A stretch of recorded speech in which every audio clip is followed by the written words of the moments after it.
오늘은 고난주간 수요일 셋째 날 예수님께서 어떻게 행하셨는지 그 행적을 같이 살펴보는 시간을 가지려고 합니다. 어제는 우리가 변론의 날이라고 그렇게 별명을 붙여줬었죠. 오늘 수요일은 침묵의 날이라는 별명이 있습니다. 어떤 사람은 스파이의 수요일이라고 이야기하는 사람도 있고요. 베다니에서 예수님이 제자들과 함께 쉬면서 앞으로 있을 일을 준비했던 날이 바로 수요일입니다. 그래서 침묵의 날이라고 표현을 합니다. 그 다음 날인 목요일은 최후의 만찬이 있었고요. 예수님이 그 밤에 체포됩니다. 그 다음 날은 재판이 있었고요. 십자가형이 이어집니다. 큰 일들이 앞에 기다리고 있었죠. 그래서 예수님이 이날은 베다니에서 쉬시면서 그 다음 날을 준비하고 있었어요. 그런데 스파이의 수요일이라는 별칭은 또 뭘까요? 이날 가롯 유다가 예수님을 배반하기로 결심한 날이었습니다. 마치 적의 스파이처럼 가롯 유다가 예수님을 팔아넘기기 위해서 움직였던 날이기 때문에 또 스파이의 날이다라고 그렇게 별명을 붙이기도 합니다. 대제사장과 장로 서기관들이 예수님을 어떻게 죽여야 할지 음모를 꾸미고 있었습니다. 시기에 대한 고민이 있었어요. 이틀 후면 유월절 명절인데 이미 예수님은 이스라엘 땅에서 거물이 되었죠. 많은 사람들이 예수님을 쫓아다녔습니다. 이때 잘못 예수님을 건드리면 밀란이 일어날 것 같아서 염려하면서 어떻게 예수님을 처리할까 음모를 꾸미고 있었어요. 한편 예수님은 이날 베다니에서 지내면서 한 사건을 경험하게 됩니다. 그 사건이 바로 오늘 본문에 나오는 한 여인이 예수님의 머리에 기름을 붓는 향유를 붓는 그러한 사건이었습니다.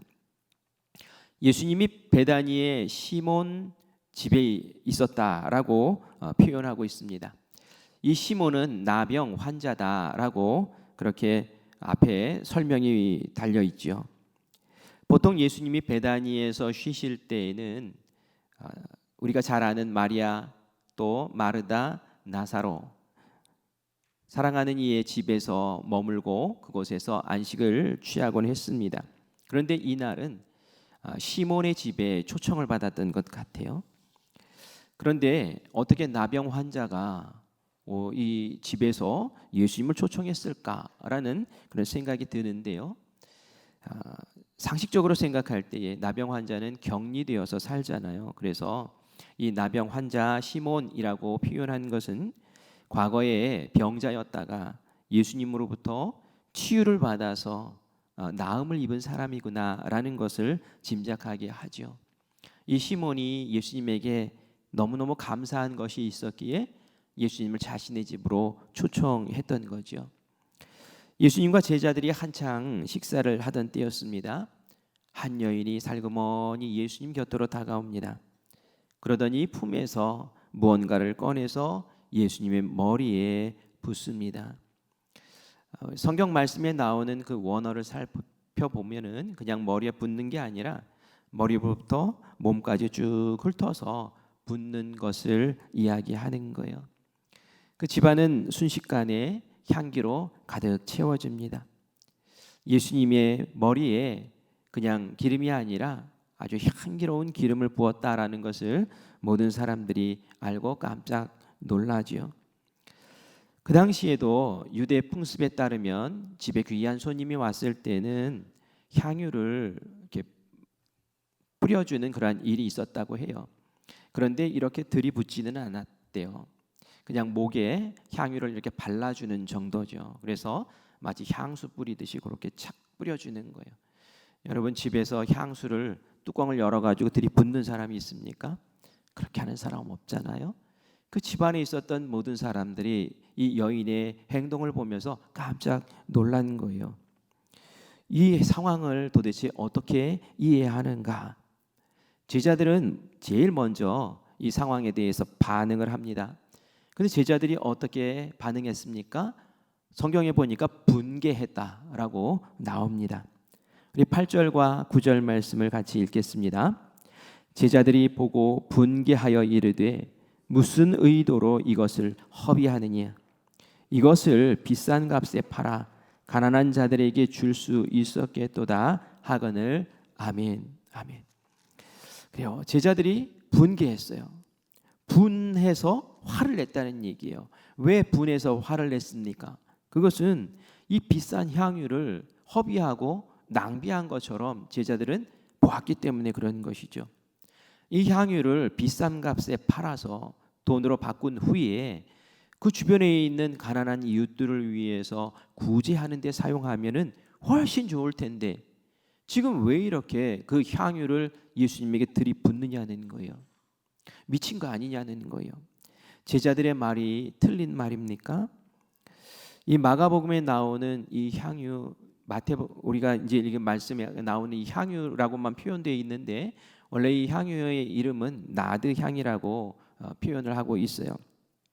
히말라야나 인도의 높은 산지에서 사는 그러한 식물이라고 얘기를 합니다. 꽃도 피고요, 열매도 맺히는데 이 꽃과 열매에서 추출을 하면은 아주 향이 좋고 진한 그러한 상품의 향유가 생긴다고 합니다. 이것은 약재로도 쓰이기도 하지만 또 향기가 좋아서 불면증 치료에도 쓰이고 아주 값비싼 그런 향유로 속한다고 얘기를 하죠. 이 여인이 부은 향유의 가치가 300데나리온이라고 얘기를 해요. 한 데나리온이 하루 일당이라고 했죠. 그렇다면은 한 사람의 거의 연봉에 해당되는 그러한 향유를 일순간에 그렇게 부어버린 겁니다. 살짝 목에만 바르고 나머지는 잘 처분해서 어려운 사람들에게 도우면 훨씬 좋을 것을 왜 이렇게 쓸데없는 짓을 했느냐라고 제자들이 반응을 한 거죠.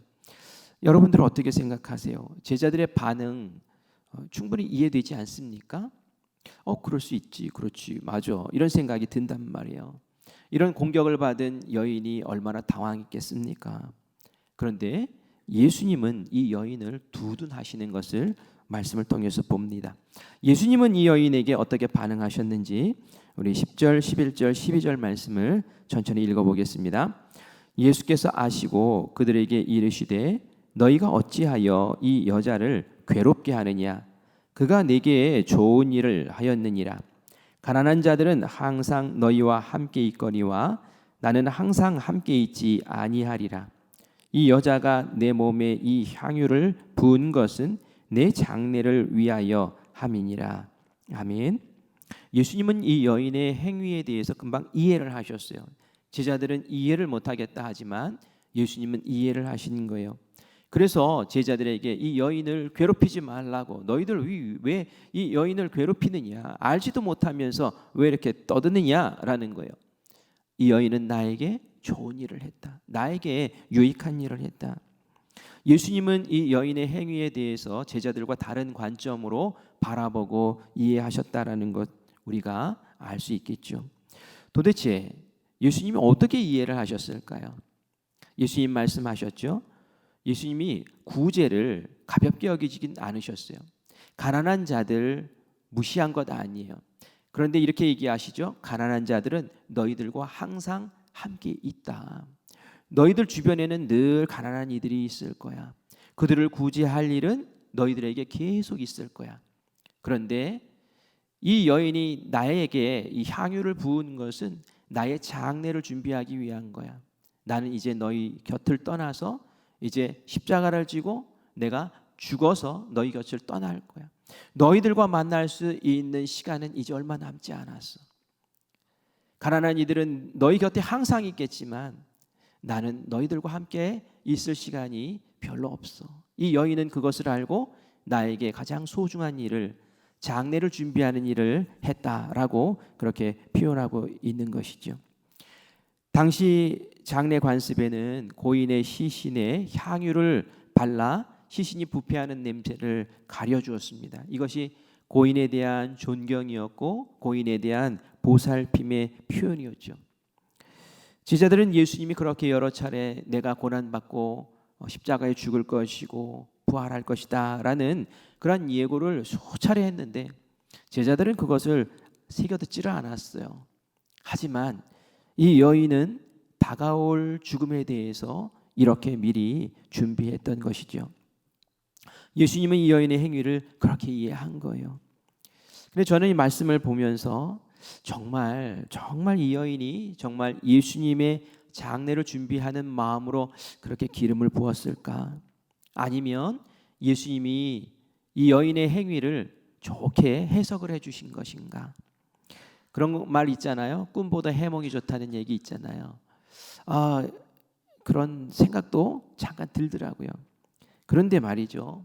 설령 이 여인이 예수님의 장례를 준비하기 위해서 살아있는 예수님에게 그렇게 향유를 들이부었다라고 생각하지 않더라도 이 여인의 행위에서 우리는 이 여인이 참 예수님을 엄청나게 사랑했구나라는 것을 알게 된다는 거예요. 이 여인에게 예수님은 아주 특별한 분이었구나. 예수님을 도대체 어떻게 생각했길래 이렇게 자기가 연봉을 들여서 마련할 정도의 그 귀한 향유, 그것을 깨서 그렇게 예수님에게 부을 수 있단 말인가? 정말 이 여인은 예수님을 생각할 때 예수님은 저의 왕이십니다. 예수님은 저의 구주십니다. 예수님은 저의 전부이십니다. 라는 그러한 마음으로 예수님을 인정하고 예수님 곁에 서 있었겠구나라는 그런 생각을 해요. 나에게 은혜를 베푸신 예수님, 존귀하신 예수님, 그 예수님에게 내가 무엇으로 보답할 수 있을까 생각할 때에 내가 가지고 있는 최고의 것, 그것을 예수님에게 아낌없이 드릴 때에 예수님은 그것을 받으시고, 그리고 그것이 내가 고난의 길을 걷는데, 내가 죽어서 장례하는데 내가 최고로 나에게 귀한 역할로 관여했다. 내 고난에 네가 함께 참여했다. 하나님의 놀라운 그 기회 가운데 네가 귀하게 나와 함께 역사했다라고 예수님이 그 헌신과 사랑을 여겨주신 줄 믿습니다. 예수님의 생각과 이렇게 제자들의 생각은 다를 수 있구나라는 것을 오늘 이 말씀을 통해서 우리가 깨닫기를 원합니다. 제자들은 그렇게 생각했죠. 허비하는 거라고, 낭비하는 거라고. 하지만 예수님은 달리 생각했죠. 이건 내 장례를 준비하는 거라고, 하나님 기뻐하시는 거라고. 그래서 낭비라고 표현하지 않죠. 어떤 사람은 그렇게 표현해요. 그래서 이 낭비를 거룩한 낭비라고. 낭비가 아니라 거룩한 일을 위해서 사용된 것이라고 그렇게 이야기를 합니다. 세상 사람들은 우리가 이렇게 새벽에 나와서 기도하는 것을 이상하게 여겨요. 낭비라고 생각합니다. 그러나 우리는 그렇지가 않죠. 비가 오는 가운데서도 자리를 떨쳐 일어서고 그리고 이 새벽에 하나님께 귀한 시간을 바칩니다. 이것은 낭비가 아니라 하나님께 드리는 우리의 가장 소중한 헌신이고 보화인 줄 믿습니다. 세상 사람들은 우리가 주말에 놀러 다니지 않고 예배드리는 그 모습을 보면서 이상하게 생각해요. 왜 저렇게 살까? 세상 사람들은 우리가 주님 앞에 예물 드리는 것을 이상하게 생각해요. 저 돈을 모아서 주식에 투자를 하든지 아니면 저걸로 즐기면 될 것을 왜 저렇게 사나 이해하지 못합니다. 하지만 우리는 알지요. 우리를 위해서 목숨 바치신 그 예수님, 우리를 위해 생명 바쳐서 우리를 사랑하시고 우리를 천국 백성 삼으신 그 예수님의 사랑을 우리가 알기 때문에 우리도 이렇게 사랑합니다. 우리도 이렇게 주님 앞에 나아갑니다 라는 그 고백이 하나님 앞에 온전히 드려줄 줄 믿습니다. 세상의 가치와 하나님의 가치 다를 수 있어요. 그것을 잘 깨닫고 이해하면 이해할수록 우리는 겸손히 주님 앞에 머리 숙이게 될 줄 믿습니다. 우리가 항상 마음가운데 생각해야 돼요. 지금 실수한 것이 누구입니까? 예수님과 3년 동안 함께 살았던 제자들이에요. 이 여인은 예수님과 뜨문뜨문 만났을 거예요. 그런데 어떻습니까? 제자들보다 이 여인이 예수님을 더 잘 이해하고 있었어요. 그래서 우리가 늘 겸손해야 되는 거예요. 내 생각에는, 내 마음에는, 내 뜻에는 이렇지만 하나님의 뜻은 다를 수 있구나라는 것을 깨닫고, 하나님, 나는 주님 앞에 늘 겸손하겠습니다 라고 익은 곡식이 머리 숙이듯이 주님을 알아가면 알아갈수록 더 겸손히 머리 숙이는 그러한 모습이 우리 가운데 있기를 원합니다. 제가 이전에도 첫 목회 때 이야기를 했는데요, 사람의 생각과 하나님의 생각이 이렇게 다를 수 있구나라는 것을 느꼈던 적이 있습니다. 대학원 졸업하고 첫 목회를 나가서 임지를 찾고 충청북도 진천군 초평면에서 예배당을 처음 건축하고 개척을 시작하려고 준비하고 있었습니다. 그런데 그곳에 저에게 교회를 지어라, 거기서 살면 생활비도 다 지원을 해주고 사역비도 다 지원을 해줄게 했던, 약속했던 지방에서 임원들이 왔어요. 목사님들이 오셨어요. 지방 임원들이 오셔서 선교부장님, 감리사님, 교육부 부장님 해가지고 총무님에서 오셨어요. 오셔서 그 지역을 쭉 둘러보셨어요. 그리고 나서 가셨어요.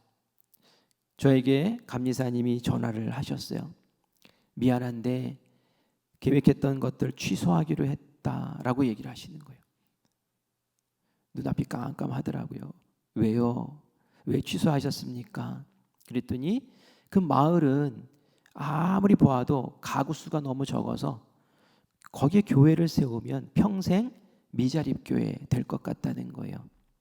교인들도 조금 모일 거고 교회 재정도 적을 거고 다른 교회에서 도움받지 않으면 살 수 없는 그러한 연약한 교회로 지낼 것 같다는 거예요. 그러면서 거기에다가 선교비를 투자하는 것은 낭비같이 느껴지는 거겠죠. 그 이야기를 듣고 참 마음이 무거웠습니다. 그래, 나도 여기서 철수해야 되나? 이런 생각이 들었어요. 그런데 제 아내와 함께 기도했죠. 밤새 기도하면서 하나님의 뜻을 구하고, 하나님, 제가 여기서 그냥 죽을게요 하면서 기도했죠. 그때에 저희 모교회, 제가 전도사로 있었던 모교회에서 저희 사정을 알고 기도하시면서 기념교회를 그곳에서 세워야겠구나, 가능한가 한번 살펴보자 하고 담임 목사님과 장로님들이 오셨어요. 그 장로님들이 쭉 똑같은 지역을 둘러보셨어요. 제 마음이 어땠겠어요? 제 마음이 이전에 다 둘러보시고 나서 포기 이렇게 하셨던 것과 똑같은 대답이 들릴까 봐 마음이 조마조마했습니다. 그리고 나서는 그 현장에서 저에게 그렇게 말씀하시더라고요. 그 장로님이 저에게 말씀하신 게 아니라 그 담임 목사님에게 말씀하시더라고요. 이렇게 말씀하세요. 목사님, 이 마을에 한 영혼이라도 구원받을 영혼이 있다면 교회를 세우는 게 맞지 않을까요? 라고 얘기를 하시더라고요. 그 목사님도 장로님 맞습니다. 우리 이 지역에 교회 세웁시다. 이렇게 얘기를 하시고 돌아가셔서 빚을 내서 대출을 받으셔가지고 교회를 지으라고 보내주셨어요.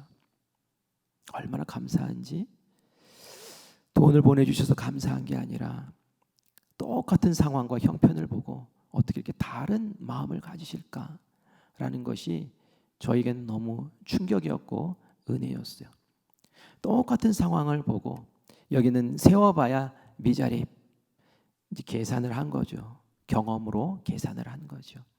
하지만 똑같은 장소를 보고 이곳에 예수 믿지 않는 사람들이 이렇게 많은데 그 사람 한 영혼이라도 구원받을 수 있다면 이렇게 투자하는 것이 왜 낭비겠습니까? 라고 이야기하는 그 말, 그 고백, 그 신앙이 너무 다른 거예요. 그래서 사명 갖고 열심히 사역했습니다. 그런데 말이죠, 하나님이 그 마을을 바꿔주시더라고요. 그 마을에 사람들이 들어와서 막 살기 시작하는 거예요. 교회가 부흥하더라고요. 하나님의 계획은 알지 못하는 거예요. 하나님 그 마음을 보시고 하나님께서 그렇게 역사해 주신 줄 믿습니다. 그 장로님은 회사 사장님이었어요. 회사 사장님은 계산이 굉장히 빠른 분 아닙니까? 그런데 그 마음에 하나님이 계시고 영의 눈이 열려 있고 하나님의 뜻을 구하니까 하나님의 마음을 헤아려 알고 그렇게 거룩한 낭비에 서슴없이 나설 수 있었던 것이죠. 우리가 예수 믿는 사람으로 산다는 것이 무엇입니까? 그것은 말이죠, 주님을 위해서라면 날 위해 생명 바치신 그것이 거룩한 낭비 아닙니까? 하나님이 우리에게 이미 거룩한 낭비를 하셨는데 우리가 왜 그런 거룩한 낭비를 하지 못하겠느냐는 거예요. 하나님 앞에 드리는 시간, 하나님 앞에 드리는 예배, 하나님 앞에 드리는 예물, 하나님 앞에 드리는 그 헌신이 낭비가 아니라 하나님의 나라를 이루어 나가는 하나님의 그 모습이고 하나님의 그 역사를 우리가 행해 나가는 것인 줄 믿습니다. 그런 모습으로 우리가 이 새벽에 다시 한번 주님 앞에 서기를 원해요. 그 마리아의 모습처럼 우리도 그렇게 사용하여 주시옵소서. 예수님의 마음을 헤아려 알게 하시옵소서. 하나님의 지혜로 하늘의 뜻으로 이 세상을 살게 하시옵소서라고 주님 앞에 나아가는 우리가 되기를 간절히 축원합니다. 은혜 받은 이 자리, 하나님의 역사가 일어나는 이 자리에 가룟 유다도 함께 있었습니다. 특별히 비방하고 그걸 바꿔서 팔면은 가난한 사람들 많이 도와줄 수 있을 텐데 그 300데나리온이나 바꿀 수 있을 텐데 하고 말했던 그 사람이 바로 가룟 유다였어요. 이 가룟 유다 어떻게 합니까? 그 사건이 있은 후에 은밀히 대제사장을 찾아갑니다. 대제사장과 다른 장로들과 서기관들이 어떻게 하면 예수를 죽일까라고 고민하고 있는 그들에게 찾아가서 내가 예수를 안다. 내가 예수를 너희에게 넘길 수 있는 그런 마음이 있다. 얼마 줄래? 라고 얘기를 하는 거예요. 왜 이렇게 얘기를 했을까요? 예수님 팔아넘기기로 왜 이렇게 생각을 했을까요? 그것은 말이죠, 자기가 생각하는 예수님이 아니었기 때문에 그래요. 3년 동안 쫓아다녔던 그 예수님은 이스라엘을 뒤집어 엎고 로마를 내어줬고 정치적인 왕이 되고 나에게 한 자리 줄 알았던 그 예수님이었는데 그게 아닌 거예요. 자꾸 죽겠다고 하고요. 지금 기름 부었더니 그걸 장례를 준비하는 거라고 하죠. 내가 생각한 예수님이 아니에요. 나는 예수님을 이용해서 출세하고 싶었는데 내가 이용할 예수님이 아닌 거예요. 그러자면 차라리 팔아치우자. 마음에 분했어요. 그래서 결국 이런 짓을 하는 것을 보게 됩니다. 결과가 어떻게 되었습니까? 예수님이 제자들에게 말합니다. 이 여인이 선한 일을 했기 때문에 복음이 전해지는 곳에 나의 이야기가 있는 곳마다 이 여인의 이야기도 함께 말해라. 그 여인의 이름이 거룩한 이름, 영광스러운 이름으로 지금 우리에게까지 기념되어지는 줄 믿습니다. 하지만 가룟 유다는 어땠습니까? 예수보다 더 소중한 것, 예수님보다 더 소중한 것이 그에게 있었기 때문에 예수님은 나에게 이용거리밖에 안 됐기 때문에 예수님을 팔아치우고 결국은 세상 사람들에게 우리에게도 저주받는 이름으로 지금 기억되고 있지 않습니까? 하나님 앞에 별과 같은 귀한 존재들로 우리가 이 세상에서 살기를 원합니다. 그 생명책에 여러분들의 이름이 거룩한 이름으로 기록되기를 간절히 원합니다. 여러분 신앙생활 할 때에 마리아처럼 사시겠습니까? 아니면 가롯 유다처럼 사시겠습니까? 오늘 다시 한번 고백합시다. 주 예수님보다 더 귀한 것은 없습니다. 내가 큰 마음으로 오늘 한날도 승리하며 살겠습니다 라고 고백하며 승리하는 우리 모두가 되기를 간절히 축원합니다. 아멘.